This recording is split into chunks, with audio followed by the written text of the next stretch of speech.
ariko ibyo byose ndagira ngo nshimire, hari n'inshuti zacu ndetse zabanje ari inshuti zigera aho ziba n'abanyarwanda. Ndabashimira cyane, bari hano bamwe, abandi ntibashoboye kuza, ntibari hano, wenda bazagira ikindi gihe baza. Ndabashimiye izo nshuti z'u Rwanda ndetse zabaye abanyarwanda, bitangira u Rwanda nk'uko namwe ba nyirarwo murwitangira.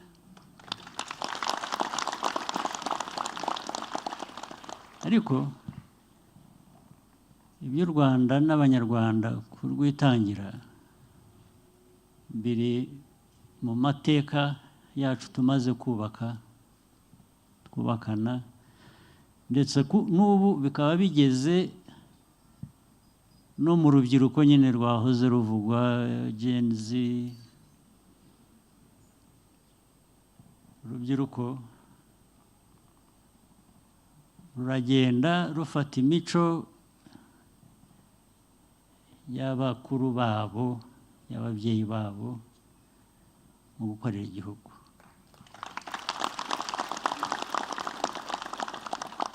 Iyo ikaba ari politiki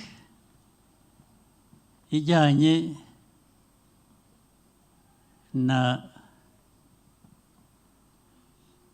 n'ubundi aho duturuka.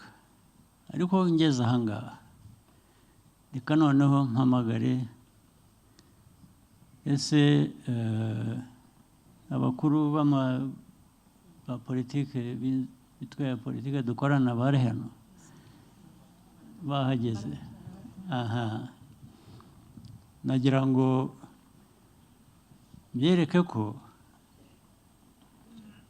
iyo politiki ya RPF yabaye n'iy'abanyarwanda. Karibu.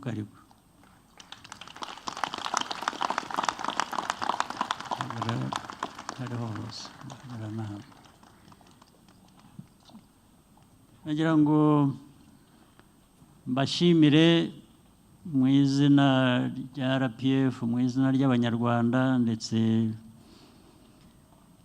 mbashimire ko twafatanije. Biriya nyine tuvuga 100%, ndetse tukaba twarabigezeho. Buriya 99 n'ibindi bice baba bageze ku 100%.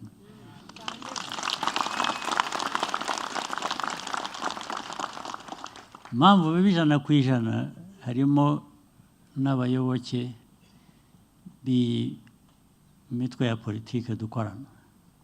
Nagira ngo rero by'umwihariko mbashimire.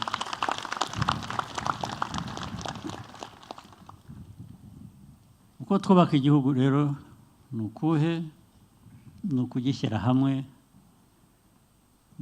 unahereye no kuri ariya amateka yagisenye ikakigira ubusa mu gihe kimwe. Ariko ibyashibutsemo bivuga ko tutari ubusa. Ni rwo rugendo rurimo rero twebwe ubwacu kumenya ko tutari ubusa, n'undi uwo ari we wese akabimenya. Igihugu icyo ari cyo cyose, cyangwa abantu, cyangwa bagira inshuti bakagira n'abanzi. Dufite inshuti rwose. Iyo rero duhereye ku mbaraga zacu dufatanyije n'inshuti, ibyo tugeraho ntibigira uko bingana.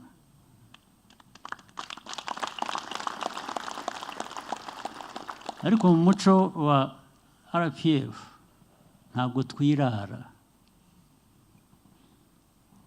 dukorana neza nabo dushaka gukorana neza, n'abashaka ko dukorana neza. Rwose tukababera inshuti, bakabimenya ko iyo batwizeye ntabwo dutenguha. Ari abanzi nabo turabahendahenda, turabinginga, tukabingingira kugira ngo tubane dukorane. ariko iyo banze bakumva ko bagomba kuba banze, ntabwo twitenguha, ntabwo tubatenguha, kumenya ko turi abanzi koko.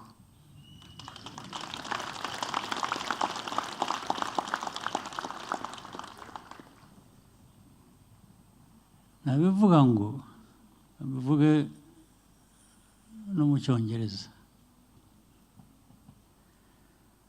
For friends,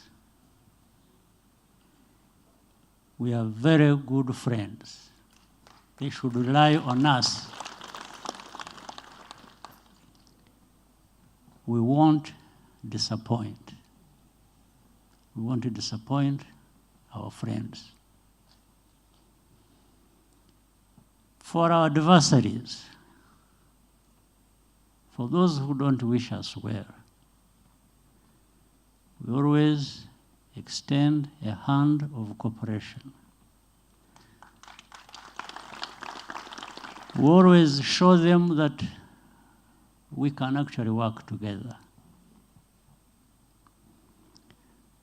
But should they choose to keep us as enemies or as our enemies, to keep themselves as our enemies? And by the way, in all those things I'm saying, Rwanda, Rwandans, RPF, we never take things for granted. Even our peace and security, we don't take it for granted. So for our enemies, we always try and show them that we can work together.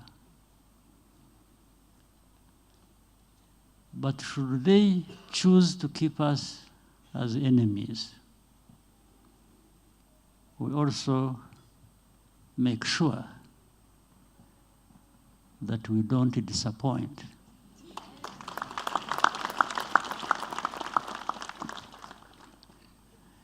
In fighting back. That is the spirit, that's the nature, that's the philosophy of RPF, and which has become a Rwandan culture and philosophy.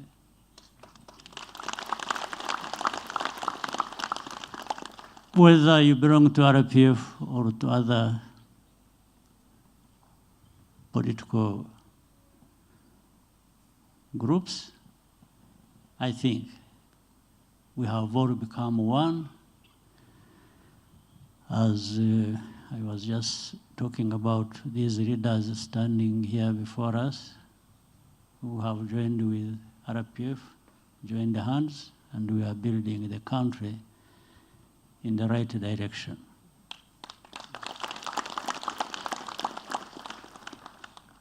So this is our task. This is our pride. This is everything about us and for us as we need it, as we want it. Sinzi rero ko nabashimira, ndagira ngo itabe ijoro ryose, ahubwo icyo nakora nyuma yo kubashimira ni ukubasaba ko twakwishima.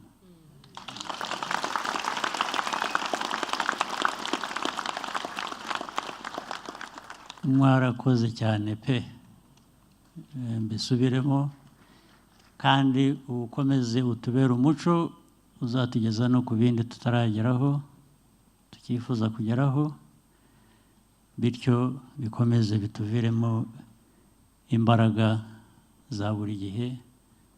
Ariko nsubire kongera gushimira inshuti z'u Rwanda ndetse zimwe zabaye abanyarwanda ko turi hamwe, icyangombwa no kubaka no kwiyubaka. murakoze cyane.